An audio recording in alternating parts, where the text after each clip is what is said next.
We'll start off with technology, and then we'll veer into some politics, if you don't mind. Yes, please, and thank you. So we'll do that in about an hour. Yes, and then you can give me the signal, the 10 and the 5, and then that. Grab me with the cane. Okay, so thank you. We're here with Peter Manywounds, and I'm so honored to be interviewing you today. And we are here with We Are Here podcast, and we are in season 2. And I'm very happy that you agreed to this. So thank you so much. Thank you, Nicole. Yeah, so we are going to be discussing today technology and also some history around politics and a bunch of wonderful things that our audience should know about. And I'm very, very happy. I want to start off with obviously your name. Do you have a title, or what would you consider yourself? I would consider you an elder, obviously, of all the things and the stuff that you've gone through and bring to the table. I think I have a hard time still with the idea of being an elder, quote unquote. I've known lots of elders in my time, not just elderly people, but real spiritual, very deep wisdom kind of elders. I learned a lot from them. I was mentored by a lot of them from across Canada. It's hard for me to put myself in the same league as some of those people. You know, they transitioned from literally the residential school fresh, and they came out of that system and they survived, and they were strong enough to learn and pass on that wisdom to people like me. I've been able to share bad experiences, but I didn't have those kind of horrific experiences they did in residential schools. To me, that gives them a different stature, a different temper than someone like myself. So, I don't know, just a Tsuut'ina Indian, I guess. That's how I see myself. I love your humility and grace. And, I know from the years of seeing you on television, because I, of course, worked on the other side of holding the mic, and you did a lot of interviews with your nation, was a spokesperson. And any time that somebody had looked at on TV, you were the first reference point of, First Nations people that were in the media back in the 80s and 90s, and paved a way for many people like myself to go, hey, someone like that could be on TV. Maybe I could also look at broadcasting. Maybe I could, So I think that you really helped to pave that, a way for people to envision themselves in a place where Canadian media didn't necessarily have us at that time. So thank you for that.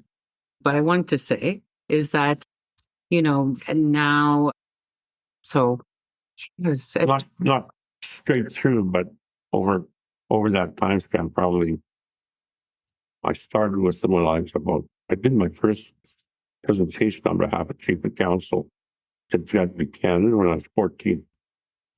Chief of Council asked me to speak on their behalf to him. So they told me what they wanted to say and what the intent was. And it was at the old Bullhead Hall. I don't know if very many people remember that place, but it was a center for the community for a long, long time. So we weren't that big. And I remember that one quite fondly. That was really my first big sort of public speaking engagement. Yes. So would you say from that time span till the time, that you had, finished working with your nation, what would you say were some of the key sort of highlights of working with your own people during that time? Well, I think we had to start almost from below zero people say, oh, well, you guys got it all. You got land, you got this, you got that. But like almost every First Nation in Canada, we were what we call land rich and cash poor. We had lots of land, but we had no money to do anything. No money to provide services, no money to, sometimes it came right down just buying rations for people. That's how bad it was. And so we started below zero. And we had the army lease here at Tsuut'ina of the 11,800 acres in 53, the 940, we call it, across the river there, was sold by Indian Affairs on our behalf, so they say, to themselves, the Army, or Department of National Defense, which was a crooked deal and was protested by my father and many other people who said, I was at that meeting, we didn't agree to that, but they went ahead and did it anyway. So that was kind of a focus right that started providing some money. I remember we used to get what we called interest payments. The parents got it $5 a month, and they would get a check every month. Each, like the family would get a check. So it's $5 per parent, so $10 for a couple, and then $3 for each kid. So there's 4 of us kids. So they would get $22 check, and that was actually a lot of money back in the early 60s. It helped get my mom was a school teacher. She worked. My dad was a welder. He worked, but they still had a hard time putting it together. And there were a lot of other people out here who didn't work. So our whole concept of where we thought we should go was founded on a couple of things, at least from my perspective. And that was we had to find a way to monetize our resources so that we could start doing things for people. Like we were allocated 1 or 2 houses a year by Indian Affairs to build, when what we really needed was, 100 houses. And so you would register for a house, and they would almost always go to the young married couple. And everyone else just sort of had to wait. That's how I ended up, in this house. We got married in 80, we got put on the list. We are going to get our house in 82. I took a job in Ottawa. So we deferred it for a year, came back, built the house in 83. But it was all the young married couples of our generation who got the houses that came available. But as we started to generate more cash, we're starting to be able to build, instead of just 2 houses, they built 5, which helped change the social situation. Economic development became a real big priority. And technology, which is the subject here, was what really made the difference for us. We're right beside the city. And we had the ability, which a lot of other First Nations didn't have, to, sell our cattle right here, to grocery shop right here in the city, so that we weren't paying, $20 for a head of lettuce or whatever the crazy prices were out at remote reserves. Our people could go shopping in the city and get the same prices that the Gafala and everybody else got across the border. And that was an advantage for us. Your dollar was still a dollar, but it stretched a lot further when you could shop in the city than it did. Even the price of gas, was lower here than when being transported 300 miles to get there. So we had to take advantage of those opportunities. And over time, we took more and more of them as the opportunities became available, because we had the mindset of the government's not going to do it for us. We have to do it for ourselves. How? The question then became not, what are we going to do? It was a different question. It became, how are we going to do it? And that mindset really made a fundamental difference at Tsuut'ina and how we approached everything.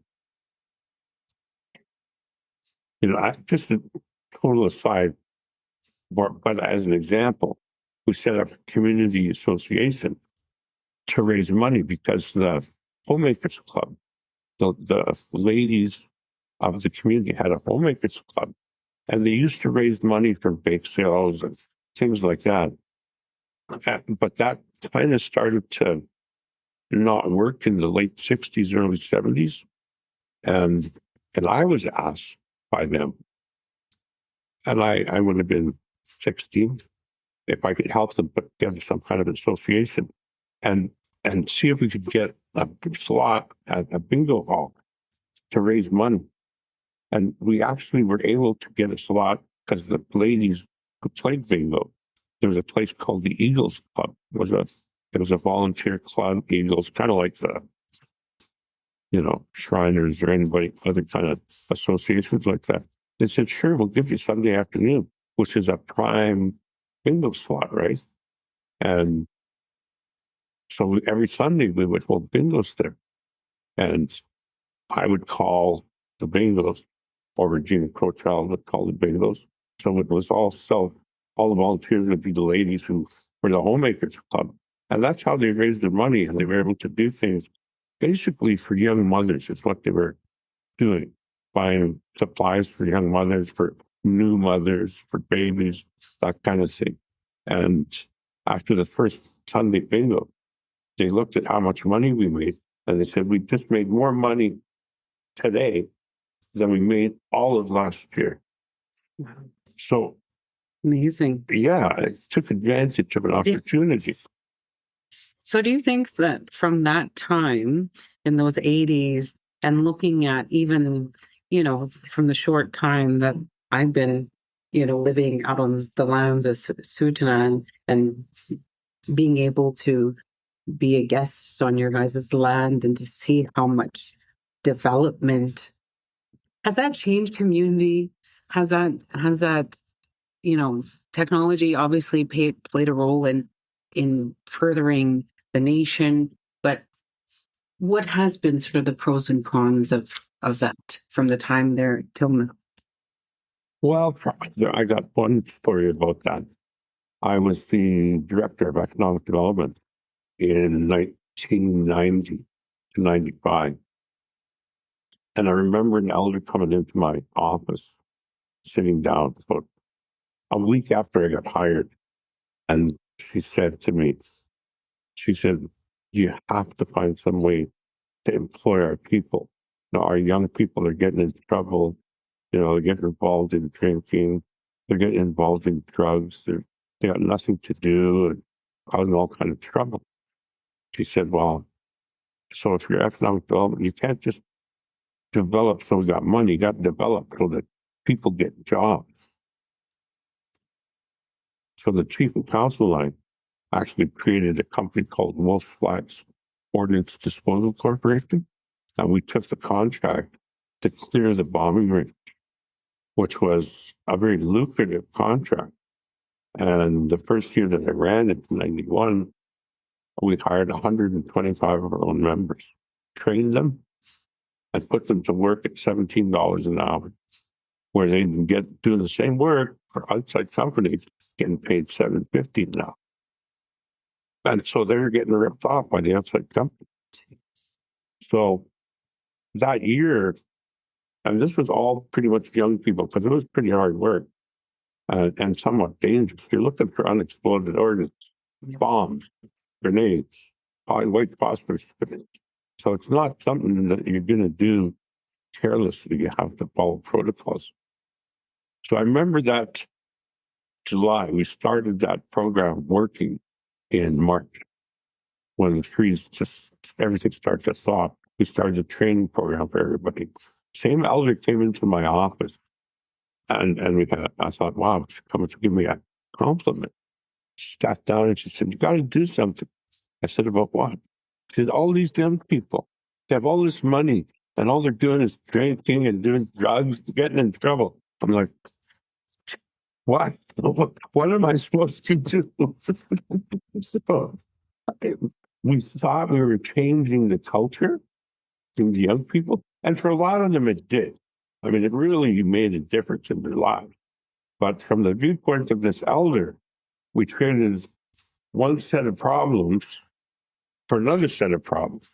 She didn't see the progress in the middle and the fact that we actually were raising up a whole section of our community to work and to get the habits of work. And it was hard work.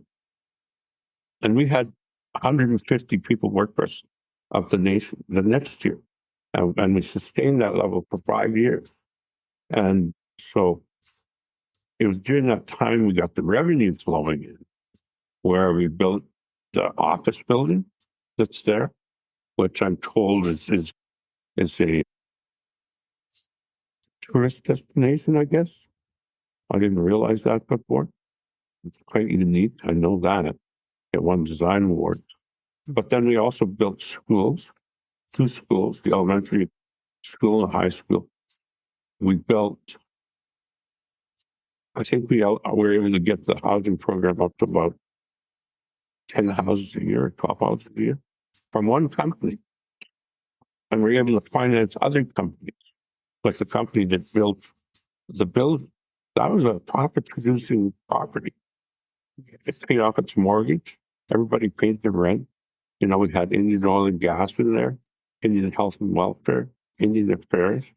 And then we had other, I think you rented Yes, space. I was there. I rented space. BMO was there. Moon and his restaurant. Yeah.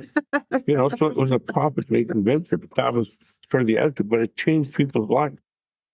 When we built that building, we did it in such a way, the construction method in such a way that we maximized the nation labor. It was over 100 people that worked on that project.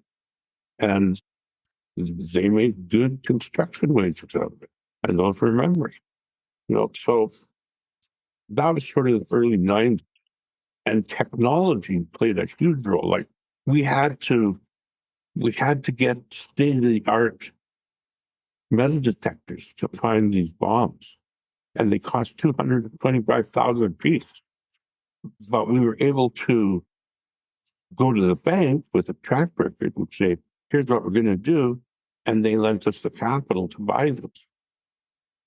Without that technology and our people learning how to use it, we wouldn't have had that lucrative contract and people wouldn't have got paid and we wouldn't have done the housing, we wouldn't have done, you know, the buildings and all that stuff.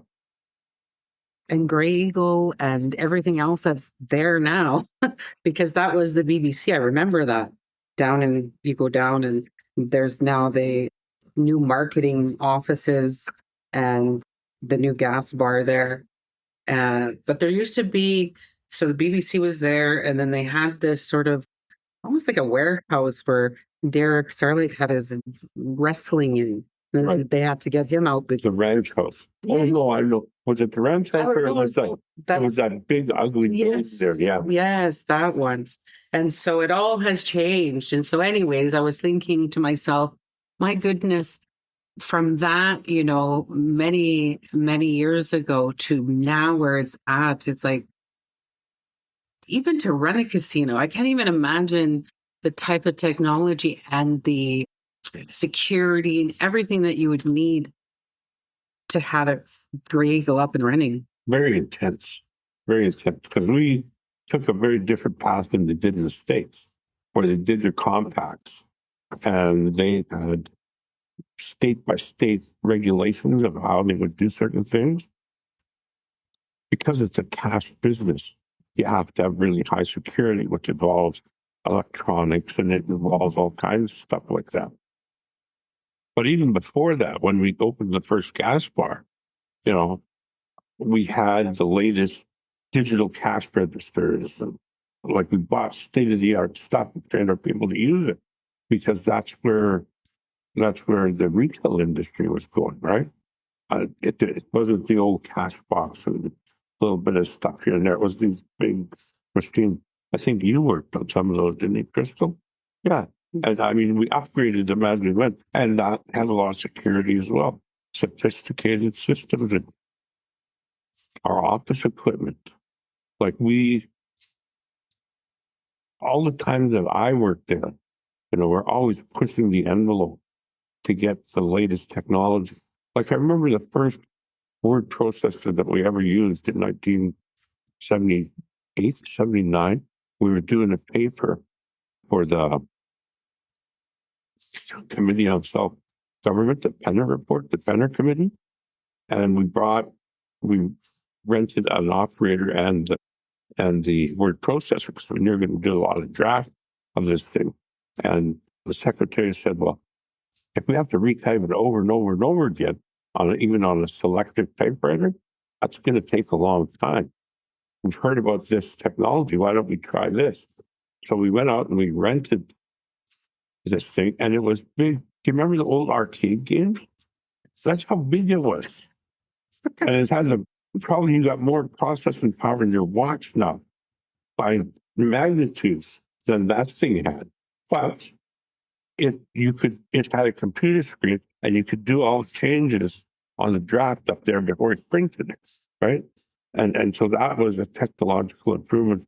Once we used that, chief and council were like, well, that's what we need for our chief council meetings, right? So then we moved to having computers in the chief and council chambers. Wow. People do it. We were probably one of the first ones to do that. And that was probably through what is called Apple, those bigger style. I remember working off of them. Yeah. Back in the mid-90s.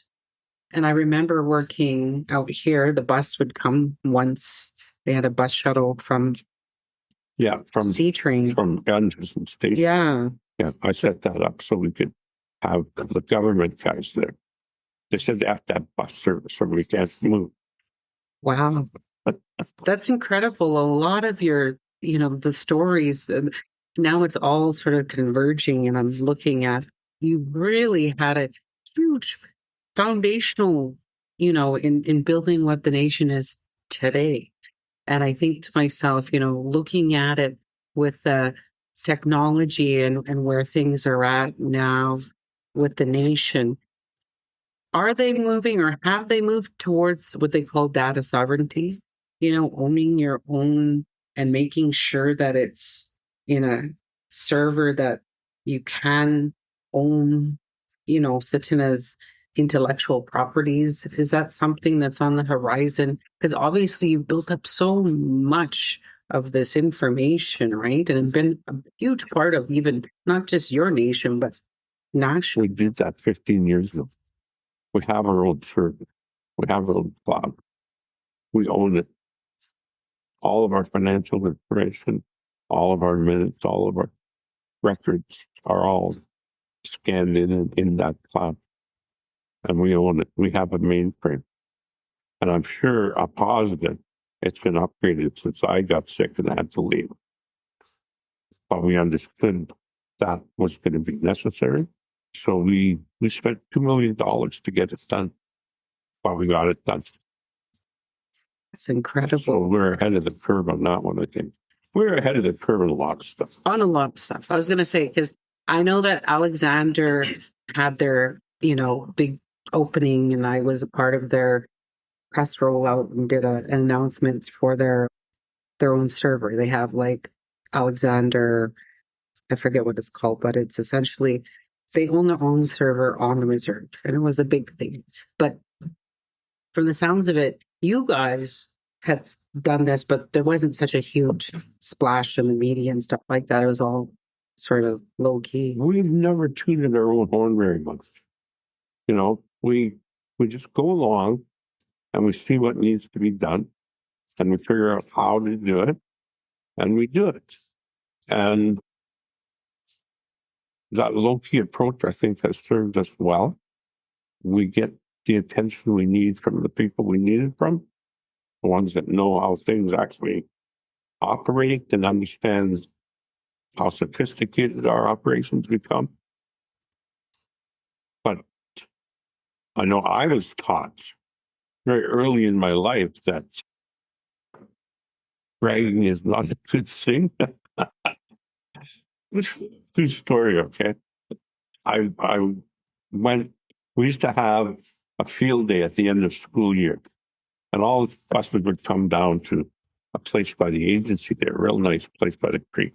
And we'd have races and all kinds of stuff like that. And I think I was 8 years old. And so I ran in all the races from 8 to the high school races, and I beat everybody, and I was like, hey, I'm pretty good at that, sort of.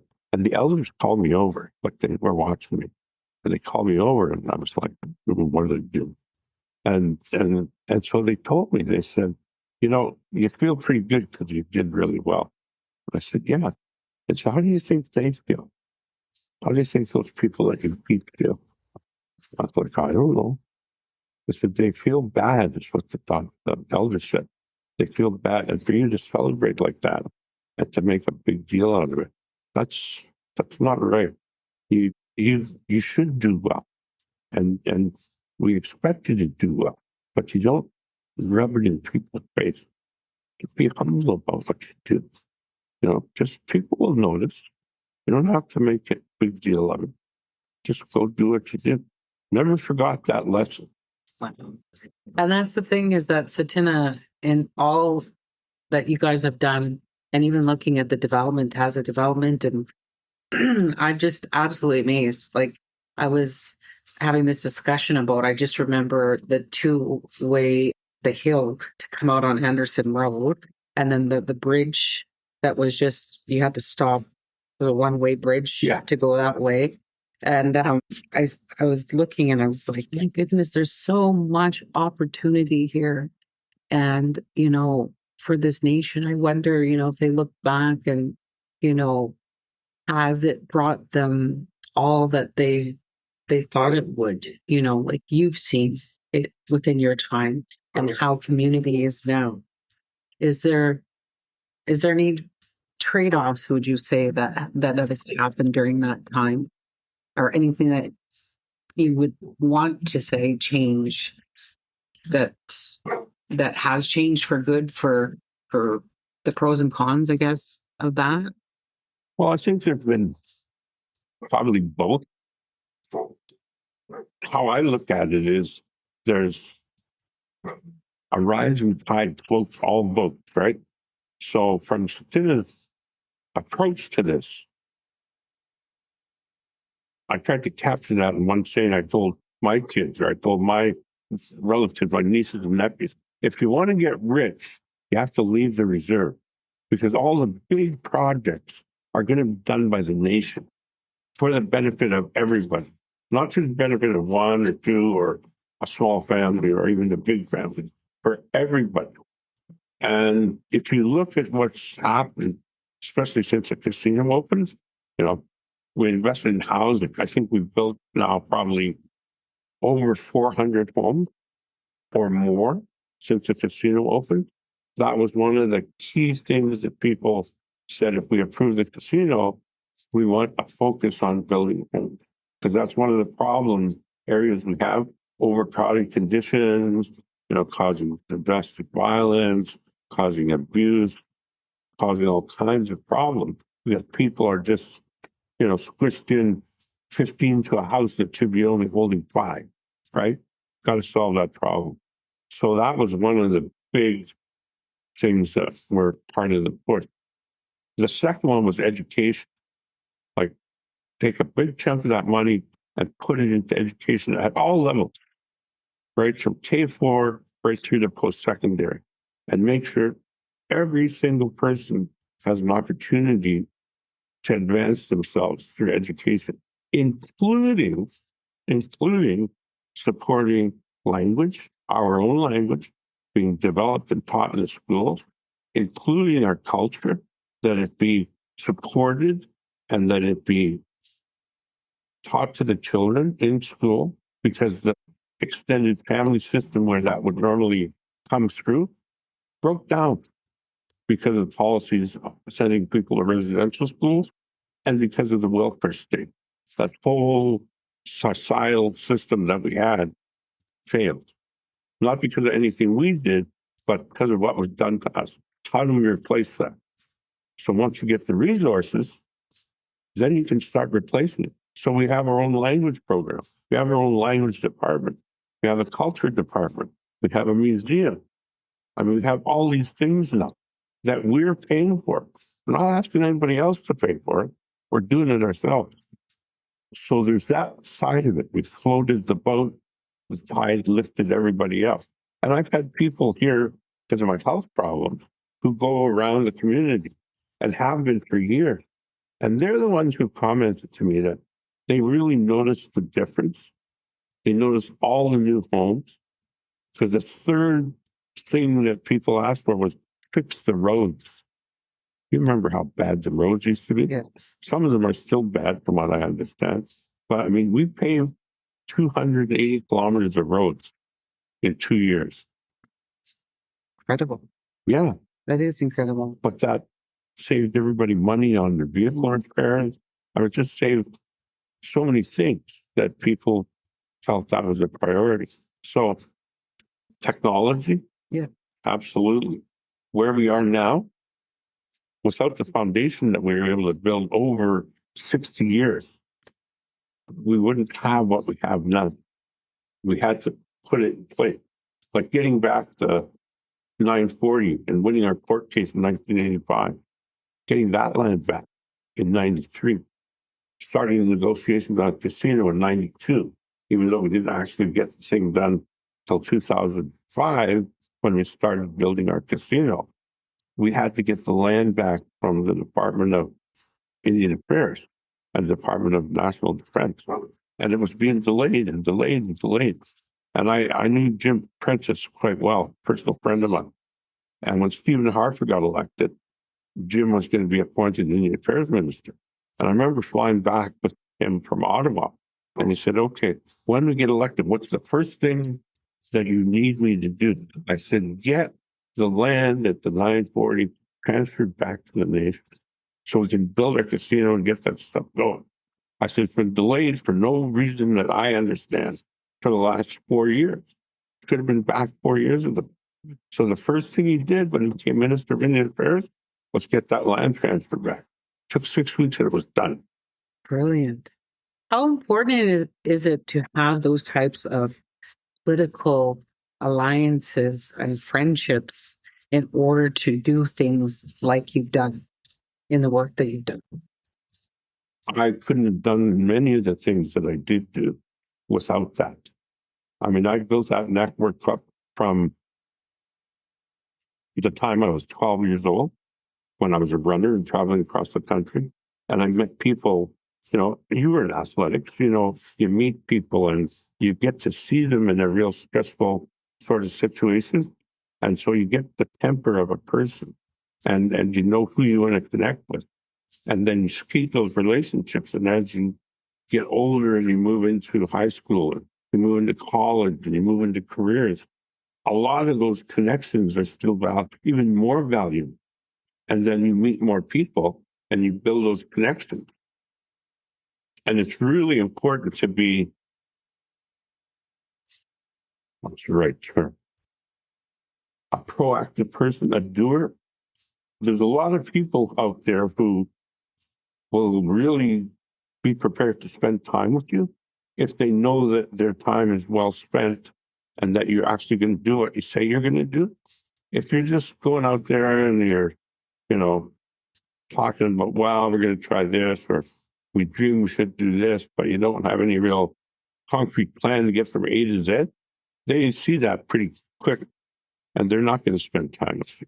So you have to have, certain capabilities yourself. And when you relate to those people and they see that and they see the progress you've already made, then they're willing to invest their time in you. And that's a key thing. Yes. To build those relationships. That's wonderful. In the beginning, you were talking about, and that's extremely important, I was going to say, in media and the networks that you have and the people that you can call up and, be able to say, well, hey, are you available to do this interview on this? Or looking at some type of, investigation of whatever. It's all about the people that and the networks and building that up. So in the times that you were working in this area, I just found out that you would help to have the actual wording in Section 35 under the Canadian Constitution, which is so to me like, being 50, I understand how incredible that is. And I just want to say, like, wow, like I'm so honored to like understand that. But a lot of people that are listening might not know that. So can you just give us a little bit of what that took to get that into the Canadian Constitution? It was a long, difficult, laborious process. And there were probably 50 key players, First Nations people across the country, who started together. I was one of them in 1976. We started working on some of the constitutional stuff when Noel Starblanket was president. I think he could see this was coming. And so he put together a group who, from each province, who were to start addressing the patriation of the Constitution. If it were to happen, what would we put in it? And so there was one of us from each province that we started with, and I was asked to represent Alberta by the Indian Association of Alberta, the Chiefs. So I did. I did that for 11 years. And we spent a lot of time going with government to talk about how this could unfold, to talk about what rights we had and from our perspective, not their perspective, from our perspective, these are our rights. We're not, this is not a debate, okay? We're telling you, these are our rights. They got to go in the Constitution if you're going to change it. And we're stuck with that right through the whole process, which could be very difficult at times. You had to get consensus from 600 and plus First Nations. That in itself was a challenge and very difficult to do. I remember we had, at the end, probably 30 people on the committee, on the Constitutional Committee of the National Indian Brotherhood and the AFN. We were right in the middle of switching from NIB to AFN while this was all going on. And we got to know all the provincial leaders, the assistant deputy ministers, director general, attorney generals, premiers, from each of the provinces. We had to build a relationship with them because we're having this dialogue. And probably the two most difficult premiers to work with were Peter Lougheed from Alberta and Rennie Levesque from Quebec. The other ones were pretty reasonable, but those two were really intransient. So it was a lot of late nights and a lot of other things that went on to get us to the point where they threw everything out November 5th, 1981, and started over. After 6 years of work, they threw everything out. And all of a sudden it was like, we've been fighting about what did the wording look like. And then all of a sudden there is no clause. It's gone. There's no clause in the Charter of Rights. It's gone too. And they had this so-called kitchen meeting where they struck a deal between the federal government, the Ontario government, the province of New Brunswick, and the province of Saskatchewan. Those are the four groups that were represented at that late night kitchen meeting. I heard about it 10 minutes later. I got a call from somebody, but I wasn't at that meeting. And I found out what had happened. And so I sort of started pushing the panic button at about 10 o'clock that night. And the Minister of Indian Affairs came over to Bill Badcock's place, actually, to try and calm things down because she knew everybody was going to hit the roof, which was what was going on. And it took 2 weeks of highly intensive lobbying work from all over the country to the premiers and to the federal government and to every other group that was involved from the Aboriginal side to get some language back into the Constitution. And we're able to get that back. and then trying to get the wording stronger and stronger. When we went to the Constitutional Conference in, I think it was February of 1982, where the final draft was going to be completed, there was a big debate between Treaty First Nations, which were 50% of the FN, and Aboriginal First Nations, so who were 50% of the AFN. Still the case, still 50-50. But the Aboriginal rights group felt that the treaty group was overrepresented at the table, and they were prepared to pull out of the AFN at like 5 minutes to midnight and say, we're not going to do this. So we were able to get a hold of Jean Chrétien, the Prime Minister, Trudeau, because everybody only had one seat. And I told him that night, it was about, 10:30, 11 o'clock at night, I ended up calling the Prime Minister. And I told him, I said, if we don't get 2 seats, the FN may not be at their conference, period. Things are going sideways here. And that's the only solution that I can see. So I on behalf of the group, I persuaded them that that was something they needed to do. He then called Jean Chrétien that night, and Jean, we set it up so Jean called the national chief. He'd been just elected. I think that's how timing worked. Or Del Riley was was president, to announce that they'd agreed that they would let AFN have 2 seats. And they did it like the night at midnight before the conference the next day. So everybody shows up to the conference the next day, and the AFN has 2 seats. And everybody else of the Aboriginal groups all have 1 seat. And of course, their noses are all bent out of joint because we have 2 seats, they only got 1 seat. Anyway, we averted disaster. We got the wording into the Constitution. And what's there now is sort of history. It's incredible. Honestly, I look at, and I don't know if we're okay with audio and time. Okay. So looking at that, and how things have come along, and, things like our identity now is sort of the last frontier of being stolen, right? There's land back, of course, those are young people even have those on hoodies and sweaters, and and it's a great thing because look at your land back had started off this whole economic development and where we're at today. Yeah. And looking at that and those times and setting it up how it is now, and now we have like a premier WAP canoe in Manitoba, and looking at how things are. Do you see, like, from where you've been to where we are now, are we heading in the right direction as First Nations people in this country?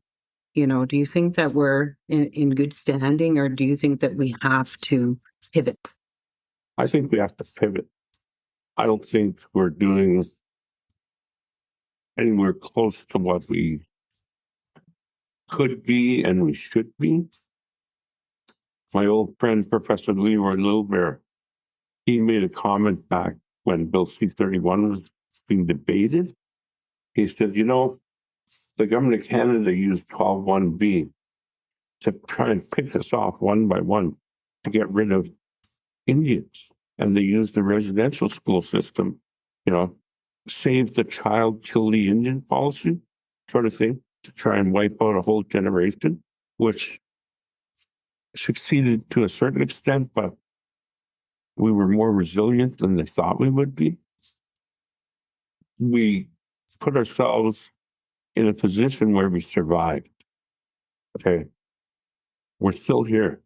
We've made progress without any question. However, the biggest danger to First Nations in my mind right now is we're going to get flooded out, which is what Leroy Lilbear said is coming with Bill C-31. Instead of picking us off one by one, they're going to make everybody an Indian. And so all of a sudden, all our rights get diluted because everybody claimed that they're an Indian, and they're going to make it legal. And if you look at the court cases that the Métis have won, if you look at the treaty case where they got so-called status cards, which aren't really worth the paper they're printed on, but they still have a somewhat symbolic value. We as communities and as First Nations and as treaty people have to pivot to the point where we're representing ourselves again, nationally and provincially and regionally, and that we're speaking up and not letting other people's voices take control. Like, I watch probably too much TV, and I see a lot of programs that are called Aboriginal or Indigenous. They're not First Nation. I could tell you that. They're not. Yeah. But they're being represented as being who First Nations are. And we're not doing anything about it. Or those who are trying to do something about it aren't being heard. I think that has to become a much higher priority. Agreed. I watch probably just as much and shouldn't. And I see that on TV, you have, people that are the spokespeople haven't had lived experiences as First Nations. And some people will say, oh, well, they're part of the 60s, 70s scoops, because there's 70s, I always say, because in my time, I have friends that were scooped as well. And I look at it and I think, it's not their fault. Of course, it's not their fault. But at the same time, it's super important to have people that are representing our people that have that Indigenous worldview that you talk about: humility, courage, love, all of those grandmother teachings. And I always think to myself, it would be nice to possibly look at being on TV and doing that again. But then I think to myself, we're living in such tumultuous times that you'll have so many arrows in your back. Like it's way worse. Like, you know what I mean? Like, back in the day, you didn't have as much social media or the internet, people got mad at you, that had to see you and come to your office. But nowadays you have just extreme lateral violence online. I'm still pulling arrows out of my back.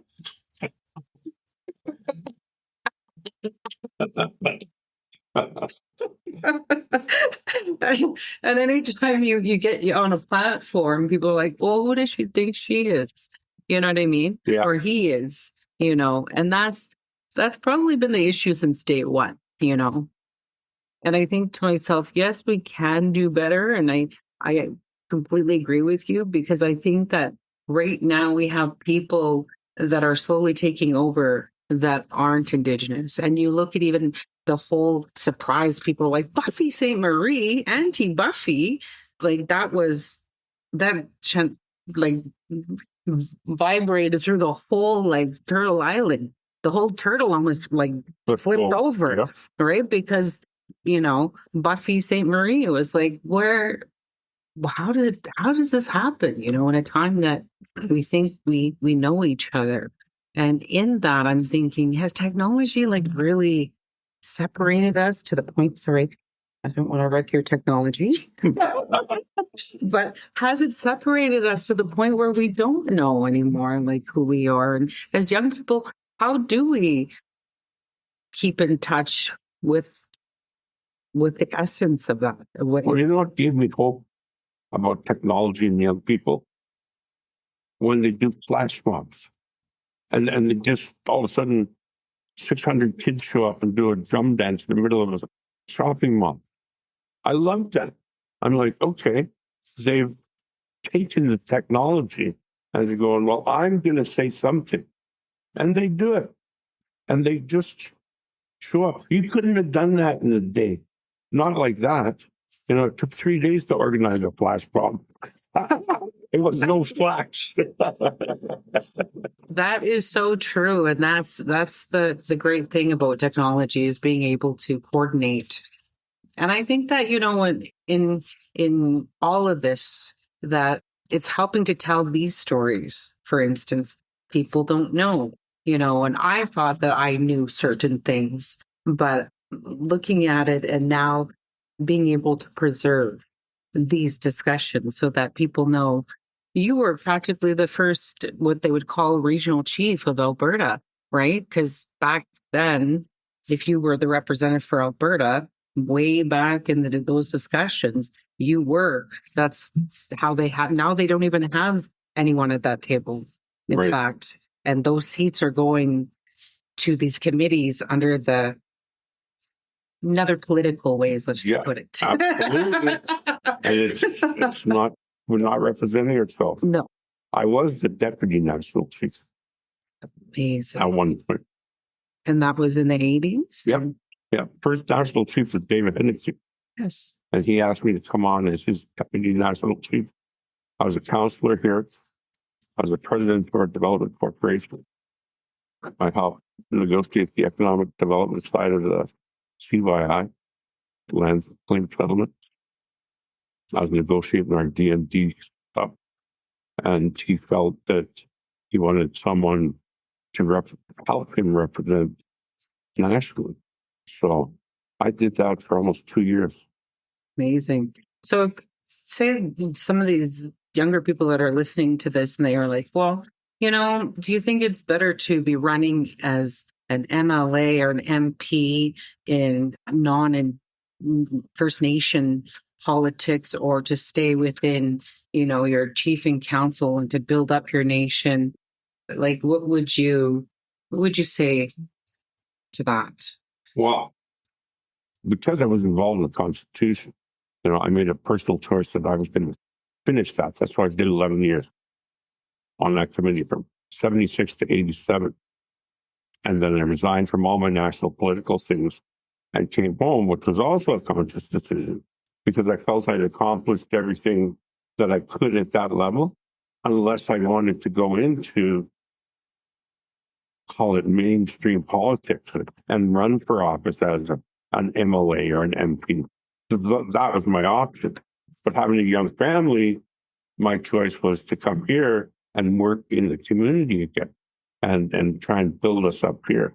So I think it's a conscious personal decision everybody has to make, but they got to do it consciously. They have to think through what do I want to accomplish?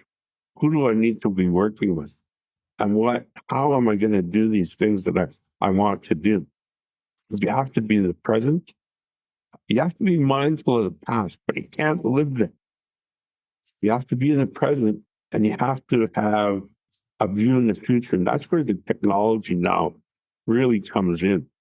I don't know what technology is going to do for us here at Tsuut'ina or across the country, but I do know it's going to have an effect.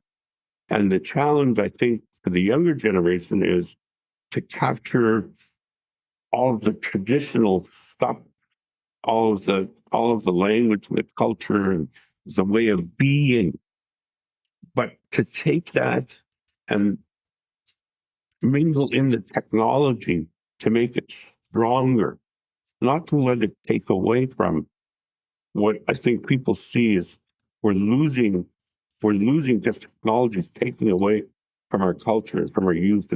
And my challenge to the youth, if they're listening to this, is technology is great. It's going to change, and it's going to keep getting to be more. AI is here now, as one example. Your challenge as a young person is to take your learning about your community and your history and tradition, your culture and your language, and integrate technology with it, not let technology overtake it, and make your culture and everything else stronger by using technology.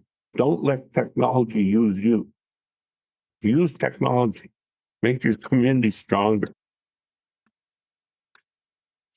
That is perfect. Is there anything else that you would like to add? No, I'm glad you're doing these podcasts. I think it's great. We are here, and we're here with Peter Manywounds, and I think there should be a part 2 because I still have some more questions, but we will have to leave it at this for now. And thank you so much, Nina Naskman, for your time and just enlighten You know, it's so important. Well, thank you very much. I enjoyed the chat.